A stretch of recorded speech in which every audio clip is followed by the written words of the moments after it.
Kung March 25 ka pinanganak, brave, independent, at full of energy ka.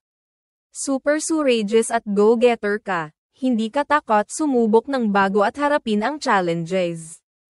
Confident at natural leader ka, alam mo kung paano i-motivate ang sarili at ang iba. At syempre, dynamic at full of passion ka. Kahit saan ka magpunta, may energy at excitement.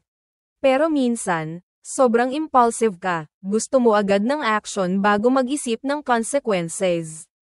May tendency kang maging mainitan ang ulo, lalo na kapag hindi nasusunod ang gusto mo. At dahil palaging on the go ka, minsan hirap kang mag-focus sa long-term goals. Sa love life, passionate at intense ka. Kapag nagmahal ka, bigay todo at walang atrasan, pero minsan, madali kang magsawa sa routine kaya gusto mo ng excitement sa relationship. Pagdating sa pera, madiskarte at risk-taker ka. Hindi ka natatakot sumubok ng bagong opportunities. Pero ingat, dahil minsan, napapabilis ang gastos mo dahil sa impulsive decisions. Nakarelate ka ba? O may kilala kang March 25 baby?